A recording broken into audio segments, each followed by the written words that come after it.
Good morning, dear student. Welcome to my YouTube channel. Social Science Worksheet number 35. Today's topic is Rise of Nationalism in Europe. पिछली worksheet को जब हम लोगों ने देखा उसमें भी यूरोप में राष्ट्रवाद का उदय से संबंधित वर्कशीट थी वो। आज की भी वर्कशीट यूरोप में राष्ट्रवाद के उदय से संबंधित है और आज सोशल साइंस वर्कशीट नंबर 35 में जो वर्कशीट की टॉपिक है वो 3 भागों में। इस पूरे टॉपिक को अच्छे से स्टडी करने के लिए वीडियो को स्किप ना करें, वीडियो को पूरी तरह से देखें और अभी तक आप लोगों ने चैनल को सब्सक्राइब नहीं किया है तो सब्सक्राइब कर दें, बेल आइकन को प्रेस कर दें। तो आज का टॉपिक हम लोग स्टार्ट करते हैं, ब्रिटेन में राष्ट्रवाद। आज के वर्कशीट में हम लोग पहला जो टॉपिक देखेंगे वो है ब्रिटेन में राष्ट्रवाद, नेशनलिज्म इन ब्रिटेन। ब्रिटेन का राष्ट्रवाद इटली के राष्ट्रवाद और जर्मनी के राष्ट्रवाद से कुछ अलग है। ब्रिटेन में राष्ट्र निर्माण किसी अचानक से हुई क्रांति के कारण नहीं होता है। वहाँ पे एक लंबी और बहुत लंबी प्रक्रिया चलती है राष्ट्रवाद के प्रति, राष्ट्रवाद की भावना के प्रति। यहाँ तक कि 18वीं शताब्दी से पहले ब्रिटिश देश नाम का कोई चीज नहीं हुआ करता था। ब्रिटिश द्वीप जो था वो ब्रिटिश द्वीप कई नस्लों के हिसाब से बटा हुआ था। जैसे हम एक देख सकते हैं English, England, Wales, Scot, Irish, और प्रत्येक जो नस्ली जो ग्रुप थे, जो अलग अलग रेसेस थी, वो जैसे रेस मतलब वेल्स की जो अलग नस्ल के लोग थे, जो स्कॉटिश थे जो अलग रेस के थे, आयरिश जो अलग नस्ल के थे। तो क्या था कि प्रत्येक नस्ली जो ग्रुप थे उनकी अपनी एक अलग संस्कृति और राजनीतिक परंपरा थी। यहाँ पर हमें ब्रिटेन में राष्ट्रवाद को समझने के लिए सबसे पहले हम ये देखते हैं कि ब्रिटिश द्वीप समूह, यूके और ग्रेट ब्रिटेन और इंग्लैंड में क्या अंतर है। आपके सामने जो मानचित्र है इसमें देखिए ध्यान से कि जो इंग्लैंड, वेल्स और स्कॉटलैंड का जो हिस्सा है जो येलो सर्किल में किया गया है इसे हम ग्रेट ब्रिटेन कहते हैं। और वेल्स, इंग्लैंड, स्कॉटलैंड और नॉर्दर्न आयरलैंड को जब हम मिलाते हैं तो ये यूनाइटेड किंगडम होता है। और इनमें और एक प्रांत को जब ऐड कर देते हैं, रिपब्लिक ऑफ आयरलैंड, यानी republic of Ireland, northern Ireland, Scotland, Wales, England, इन सभी को मिलाकर जो पूरा जो द्वीपीय सिस्टम था उसे हम ब्रिटिश द्वीप समूह कहते थे। तो प्रारंभ में जो आप इस मैप में देख रहे हैं इसमें क्या था कि अलग अलग जो क्षेत्र थे, जो अलग अलग नस्लीय क्षेत्र थे, उनको एकजुट होने में लंबी प्रक्रिया लगी। और सबसे बड़ी लंबे झगड़े के बाद, यानी जो लंबी लड़ाई लड़ी गई थी, उसके बाद 1688 में इंग्लिश पार्लियामेंट ने क्या किया कि राज परिवार से सत्ता को वापस ले लिया अपने हाथों में। और इस इंग्लिश पार्लियामेंट ने ब्रिटेन के राष्ट्रों के निर्माण में अहम भूमिका निभाई। आप लोग देखेंगे वर्कशीट को ध्यान से, उसमें लिखा है कि 1707 में इंग्लैंड और स्कॉटलैंड के बीच यूनियन एक्ट बना जिसे हम United kingdom of great Britain की स्थापना हुई। और इस यूनियन में इंग्लैंड एक प्रधान भागीदार था। जो आप नीचे इंग्लैंड को देख रहे हैं ये एक प्रधान भागीदार था। और ब्रिटिश पार्लियामेंट में इंग्लिश सदस्यों की संख्या ज़्यादा थी। इसमें मैप में आप जो देख रहे हैं स्कॉटलैंड जो हाईलैंड है इसमें कैथोलिक लोग रहा करते थे। जब भी वे अपनी स्वतंत्रता को उजागर करने की कोशिश करते थे तो उन्हें भारी दमन का सामना करना पड़ता था। यानी उनकी आवाज़ों को उनकी सेना को दबा दिया जाता था। यानी ब्रिटिश फौज के सामने ये बिल्कुल कमज़ोर पड़ जाते थे और उनके स्वतंत्रता की मांग को दबा दिया जाता था। अब उन्हें अपनी मौलिक भाषा बोलने और पारंपरिक परिधान पहनने की भी मनाही थी। यानी उनको जो इंग्लैंड द्वारा जो थोपी गई पारंपरिक व्यवस्था थी उसको ही अपनाना पड़ा और उनमें से कई को तो उसी जगह से जबरदस्ती निकाल दिया गया जहां से वे कई पीढ़ियों से रहा करते थे। आयरलैंड में कैथोलिक और प्रोटेस्टेंट के बीच गहरी खाई थी और इसी चीज को देखते हुए जहाँ पे क्या था कि कैथोलिक जो थे उनकी जो संख्या थी अधिक थी, लेकिन इंग्लैंड की मदद से प्रोटेस्टेंट ने अपना दबदबा बना लिया और वेलस्टोन और यूनाइटेड आयरिशमैन द्वारा 1798 में एक विद्रोह हुआ। यह विद्रोह विफल रहा, लेकिन उसके बाद 1801 में आयरलैंड को भी जबरदस्ती यूनाइटेड किंगडम में शामिल कर लिया गया और एक नए ब्रिटिश राष्ट्र का निर्माण इंग्लिश कल्चर को जबरदस्ती थोपा जाने लगा। इस तरह से जो पुराने देश थे एक नए यूनियन में बस ऐसे ही मूक दर्शक बनकर देखते रह गए और एक जो बड़ा भूभाग होगा ये पूरा का पूरा ब्रिटेन द्वीप के नाम से जाना जाने लगा। ब्रिटेन का जो राष्ट्रवाद है एक लंबी प्रक्रिया है। ये लंबी प्रक्रिया के बाद एक नेशन के रूप में स्टेबल होता है। तो हम इसमें देखते हैं कि ब्रिटेन में राष्ट्रवाद का इतिहास शेष यूरोप की तुलना में निम्न प्रकार से भिन्न था। ब्रिटेन में राष्ट्रवाद का इतिहास शेष यूरोप की तुलना में किसी क्रांति का परिणाम नहीं, बल्कि यह एक लंबी प्रक्रिया का उदाहरण था। कुछ इतिहासकार तो ग्रेट ब्रिटेन को यूरोप के लिए राष्ट्र राज्य का एक मॉडल के रूप में इसको देखते थे और इन सभी की पहचान निर्जातीय थे। निर्जातीय मतलब ये अलग अलग जाति के थे, मतलब एथनिक ग्रुप के थे। इनका कल्चर वगैरह अलग था, पहनावा अलग था। इनकी अपनी अलग संस्कृति एवं राजनीतिक परंपराएं थी। जैसे इंग्लैंड की धन संपदा शक्ति तथा महत्व में वृद्धि होती गई, उसने द्वीप समूह के अन्य राष्ट्रों पर भी अपना प्रभुत्व स्थापित कर दिया। तो ये तो था कि इंग्लैंड द्वारा धीरे धीरे बाकी के अपने जो पड़ोसी द्वीपीय समूह होते हैं उनको, जैसे स्कॉटलैंड को, वेल्स को, नॉर्दर्न आयरलैंड को, रिपब्लिक ऑफ आयरलैंड को अपने भूभाग में मिलाकर एक ब्रिटिश द्वीप बना लिया जाता है जिसे हम ब्रिटिश द्वीप कहते हैं। ये पूरा का पूरा आप जो सर्कल देख रहे हैं ये ब्रिटिश द्वीप का ही है, जो आप ये यहाँ से लेकर ये पूरा एक लंबा द्वीप समूह फैला हुआ है, ये ब्रिटिश द्वीप है। अब ब्रिटेन में जब राष्ट्रवाद पूरे अपने चरम पर था तो ब्रिटेन में कई नए नए प्रतीक चिन्हों को बढ़ावा दिया गया और ब्रिटिश जैक, यूनियन जैक का झंडा बनाया गया, राष्ट्रीय प्रतीक बने, इसको अपनाया गया। इस प्रकार हम देखते हैं कि जब ब्रिटेन में राष्ट्रवाद की घटना समाप्त होती है तो आज के वर्कशीट का दूसरा जो टॉपिक है यूनान का स्वतंत्रता संघर्ष।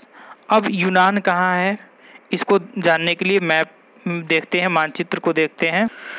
इस वर्कशीट का जो दूसरा टॉपिक है वो है यूनान का स्वतंत्रता संघर्ष। अब यूनान में भी क्या होता है कि अपने अगल बगल के जो पड़ोसी देश है वहाँ पे जब राष्ट्रवाद की भावना पैदा होती है तो यूनान में भी कहीं ना कहीं इसका प्रभाव देखने को मिलता है। और यूनान में क्या होता है कि यूनान ऑटोमन साम्राज्य का हिस्सा 15वीं शताब्दी से था और लंबे समय तक यहाँ पे ऑटोमन साम्राज्य का शासन चलता है। लेकिन ग्रीस के लोग यानी जो यूनान के लोग थे वो अब चाहने लगे कि नहीं जी, हम लोग भी एक देश, स्वतंत्र देश के भांति स्वतंत्र देश के भांति अपना प्रभुत्व कायम रखें। इन्हीं प्रेरणाओं के साथ यूनान भी ऑटोमन साम्राज्य से संघर्ष करता है। 1789 में जब फ्रांस की क्रांति समाप्त हो जाती है तो उसके बाद यूनानी लोगों के मन में भी अपने देश में स्वतंत्रता की भावना पैदा होती है और 1821 में क्या होता है कि स्वतंत्रता के लिए वो संघर्ष शुरू करते हैं। और इन्हीं संघर्षों के बाद यूनान के लोगों को एक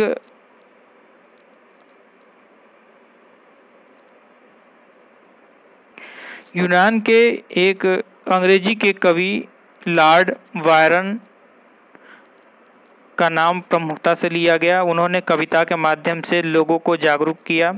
इसके साथ ही साथ यूनान के जो विचारक थे उन्होंने भी दार्शनिक विचारक जो थे उन्होंने भी यूनान के लोगों को राष्ट्रीय स्वतंत्रता के प्रति जागरूक किया, ताकि सभी लोग अपने राष्ट्र के प्रति सम्मान की भावना पैदा करते हुए ऑटोमन साम्राज्य से मुक्ति पाए। इन्हीं प्रेरणा को प्राप्त करते हुए यूनानी लोगों ने फ्रांस की क्रांति के बाद 1821 से वहाँ स्वतंत्रता के लिए संघर्ष शुरू करते हैं ऑटोमन साम्राज्य से, और अंत में आते आते 1832 में कुस्तुनतुनिया की संधि ने यूनान को एक स्वतंत्र राज्य के रूप में मान्यता प्रदान की। यूनान के स्वतंत्रता संघर्ष को और डीपली अगर हम देखें, स्टडी करें, तो ऑटोमन साम्राज्य यानी हम ऑटोमन साम्राज्य को जानते हैं कि ऑटोमन साम्राज्य क्या था। तो ऑटोमन साम्राज्य एक यूरोप, एशिया और अफ्रीका तक फैला हुआ बहुत बड़ा साम्राज्य था। जैसे कि आप लोग यहाँ पे मैप में देख रहे हो, ऑटोमन साम्राज्य ये जो पूरी की पूरी एरिया में ये फैला हुआ है, यहाँ से ये लेकर ये पूरा का पूरा क्षेत्र ये ऑटोमन साम्राज्य का है, जो 3 महाद्वीपों में फैला हुआ है, एशिया, यूरोप और अफ्रीका के कुछ भागों में। इसी ऑटोमन साम्राज्य के अंतर्गत यहाँ पे बीच में ग्रीस का जो मैप दिया गया है, ध्यान से देखें, ये ग्रीस बीच में जो है, ये ग्रीस कभी ये ऑटोमन साम्राज्य का ही पार्ट था और ये अपनी स्वतंत्रता के लिए संघर्ष करता है। ऑटोमन साम्राज्य में विघटन के बाद यानी ऑटोमन साम्राज्य धीरे धीरे कमज़ोर होने लगता है, तो ग्रीस अपने आप को ऑटोमन साम्राज्य से मुक्त कर लेता है, आज़ाद कर लेता है और एक नए राष्ट्र के रूप में अपने आप को प्रस्तुत करता है। फिर जो इस वर्कशीट की तीसरी जो टॉपिक है वो है राष्ट्रवाद और साम्राज्यवाद। राष्ट्रवाद और साम्राज्यवाद के बाद इसमें बाल्कन क्षेत्र की समस्याओं के बारे में भी हम पढ़ेंगे, यानी nationalism and imperialism. Nationalism and imperialism Balkan problem में क्या होता है कि 19वीं शताब्दी के अंत आते आते राष्ट्रवाद में उदारवादी और लोकतांत्रिक भावनाओं की कमी होने लगी, और इसी कमी के परिणाम स्वरूप क्या होता है कि जितने भी देश बनते हैं यूरोप में, राष्ट्रवाद के भावना के प्रसार के बाद जितने भी छोटे छोटे देश बनते हैं, उन देशों में आपस में अपने अपने साम्राज्य को, डायनेस्टी को एक्सपेंस करने के लिए, अपने साम्राज्य का विस्तार करने के लिए आपस में संघर्ष होता है। और इन्हीं संघर्षों के फलस्वरूप दिखाई देता है कि यूरोप में जो बड़ी बड़ी ताकतें थी, लोगों की जो राष्ट्रवादी भावनाओं का इस्तेमाल करके अपने साम्राज्यवादी महत्वाकांक्षाओं को साधने के लिए शुरू कर देती है। यानी वो लोगों के जो नेशनलिज्म वाली फीलिंग थी, राष्ट्रवाद की जो भावना थी, उसका इस्तेमाल साम्राज्यवाद के प्रसार के लिए, साम्राज्य के विस्तार के लिए करने लगी। और यूरोप में जो मुख्य देश के ताकतें थी, यानी जो देश थे, वो लोगों को युद्ध में जबरदस्ती शामिल करने लगे। जब युद्ध में लोगों को जबरदस्ती शामिल किया जाने लगा राष्ट्रवाद की भावना के तहत, तो इन्हीं में क्या होता है कि जो बाल्कन क्षेत्र होता है, एक बाल्कन क्षेत्र होता है जिसमें लगभग 10 आज आधुनिक समय के जो लगभग 10 देश हैं, उन 10 देशों के भौगोलिक क्षेत्र को शामिल करते हुए जो भूभाग होता है उसको हम बाल्कन क्षेत्र बोलते हैं। और बाल्कन क्षेत्र में जो समस्या होती है वो कुछ ज़्यादा ही बढ़ जाती है आपस में साम्राज्यवाद के विस्तार के लिए। यानी सभी जितने भी छोटे छोटे रियासत थे या उसे हम साम्राज्य कह सकते हैं, वो आपस में संघर्ष करने लगे अपनी अपनी सीमा के विस्तार करने के लिए। तो जो बाल्कन जो क्षेत्र था वो कहीं न कहीं भौगोलिक और जो उसकी नस्लीय विविधता थी वो अलग अलग थी। और आज के हम देखें कि वर्तमान में जो 10 देश हैं उनकी पूरी बाउंड्री को मिलाकर हम उसे बाल्कन क्षेत्र कहते हैं।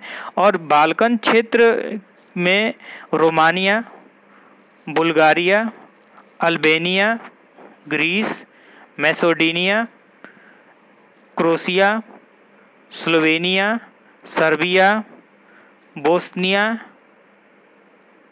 हर्जेगोविना और मॉन्टेनीग्रो।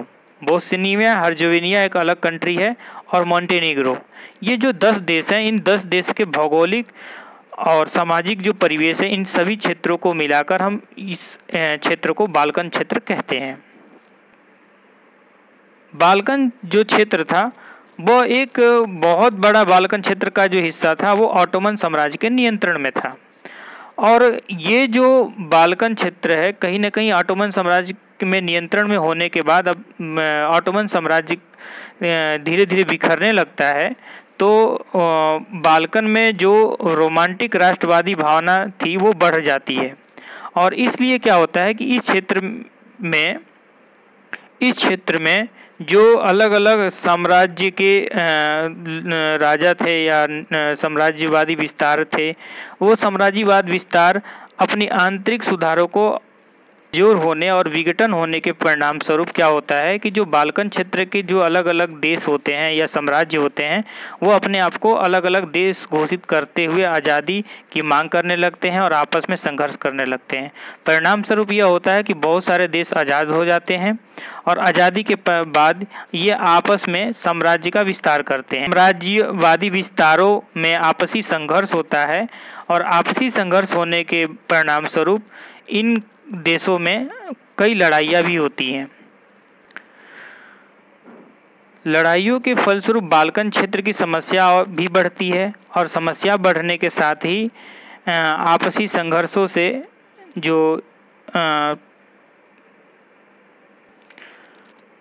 आपसी संघर्षों से साम्राज्यवादी विस्तार होती हैं। और यही घटना इन चीज़ों को बढ़ते बढ़ते प्रथम विश्व युद्ध का ये न्योता देती है। यानी जो प्रथम विश्व युद्ध होता है वो भी कहीं न कहीं जो ऑटोमन साम्राज्य था उसके विघटन के बाद जो बाल्कन क्षेत्र में कई छोटे छोटे देश बने थे वे आपसी संघर्षों के परिणाम स्वरूप ही क्या होता है कि प्रथम विश्व युद्ध का परिणाम होता है। बायरन की जगह होते तो यूनान के स्वतंत्रता संघर्ष में किस प्रकार की भूमिका निभाते। तो आप लोगों को अपने मन के अनुसार इस प्रश्न का उत्तर देना है। अब आप इसमें लिख सकते हैं कि मैं भी लॉर्ड बायरन की तरह स्वतंत्रता के लिए यूनान के नागरिकों से धनराशि एकत्रित करता और यूनान के लोगों को अपनी अंग्रेजी कविताओं के माध्यम से जागरूकता और जनमत निर्माण करता। जागरूक नागरिकों को यूनान के स्वतंत्रता संघर्ष में भाग लेने के लिए प्रेरित करता। या अपने मन के अपने विचार भी इसमें लिख सकते हैं। आपके विचार में जो भी चीज़ें आ रही हैं उसको आप लिख सकते हो। ब्रिटेन, दूसरा प्रश्न है, ब्रिटेन का राष्ट्रवाद किसी उथल पुथल या क्रांति का नहीं अपितु एक लंबी चलने वाली प्रक्रिया का परिणाम था। विवेचना कीजिए। यानी इस पॉइंट्स में आपको विवेचना करना है। तो 18वीं शताब्दी आपके जो वर्कशीट है उसमें अच्छे से दिया गया है, उसमें देखते रहिए। 18वीं शताब्दी से पूर्व ब्रिटेन एक राष्ट्र राज्य नहीं था। आंग्ल राष्ट्र ने अपनी शक्ति के साथ अन्य राष्ट्रों और द्वीप समूहों पर विस्तार आरंभ किया। 1688 में संसद ने राजतंत्र से शक्तियों को ले लिया और 1707 में इंग्लैंड और स्कॉटलैंड को मिलाकर यूनाइटेड किंगडम ऑफ ब्रिटेन का गठन किया गया। 1801 में आयरलैंड को भी बलपूर्वक, जैसा कि हम लोगों ने पहले भी पढ़ा है, 1801 में आयरलैंड को बलपूर्वक यूनाइटेड किंगडम में शामिल कर लिया गया और नए ब्रिटेन के प्रतीक चिन्हों को खूब बढ़ावा दिया गया। बाल्कन राज्यों की स्थिति पर एक संक्षिप्त टिप्पणी करिए। बाल्कन राज्य क्या थे आप लोगों को भी मैं बताया हूँ। बाल्कन क्षेत्र अलग अलग निर्जातीय यानी एथनिक ग्रुप्स तथा भौगोलिक क्षेत्र था, यानी अलग अलग क्षेत्रों के लोग थे, जिसमें आज के आधुनिक देश रोमानिया, बुल्गारिया, अल्बेनिया, ग्रीस जिसे हम यूनान कहते थे प्राचीन समय में, Croatia, Macedonia, Slovenia, Serbia, Montenegro, Bosnia Herzegovina देश शामिल थे। इन क्षेत्रों में रहने वाले लोगों को स्लाव कहा जाता था। ये 1 नंबर में प्रश्न पूछ सकता है कि इन क्षेत्रों में रहने वाले लोगों को क्या कहते हैं। तो इन क्षेत्रों में यानी बाल्कन क्षेत्रों में रहने वाले लोगों को हम लोग स्लाव कहा जाता था। उसके बाद नेक्स्ट प्रश्न है, चौथा प्रश्न है कि 1789 के पश्चात क्रांतिकारी राष्ट्रवाद के उदय ने किस प्रकार यूनानी स्वतंत्रता संघर्ष तथा बाल्कन राज्यों में स्वतंत्रता के संघर्ष को प्रेरित किया। तो क्या होता है कि फ्रांस के क्रांति के बाद आप लोग शुरू से देखे हो 1789 के बाद क्या होता है कि जो फ्रांस के अगल बगल के पड़ोसी देश के लोग थे वो भी चाहते हैं कि नहीं जी हमारे देश में भी राष्ट्रवाद की भावना पनपे, हमारा भी एक स्वतंत्र राष्ट्र बने। तो इन्हीं चीज़ों को देखते हुए यूनानी लोगों के मन में भी स्वतंत्रता की भावना पैदा हुई। 1821 से वहाँ स्वतंत्रता के लिए संघर्ष शुरू हुआ। पश्चिमी यूरोप के लोगों का समर्थन भी मिला। बाल्कन क्षेत्र का एक बड़ा जो हिस्सा था वो ऑटोमन साम्राज्य के नियंत्रण में था। रोमानी राष्ट्रवाद के फैलने और ऑटोमन साम्राज्य के टूटने यानी विघटन होने से कमजोर होने के कारण बाल्कन क्षेत्र के कई राज्य स्वतंत्रता की घोषणा करने लगे, यानी बाल्कन क्षेत्र में कई छोटे छोटे देश राष्ट्र बनने लगे। तो ये रहा आज का हमारा टॉपिक। और इसमें टॉपिक में जो भी आपको पॉइंट्स ना समझ में आए तो डिस्क्रिप्शन में भी पीडीएफ मैंने मैंने सेंड कर दिया है, वहाँ से डिस्क्रिप्शन में से ही आप पीडीएफ वगैरह देख लें।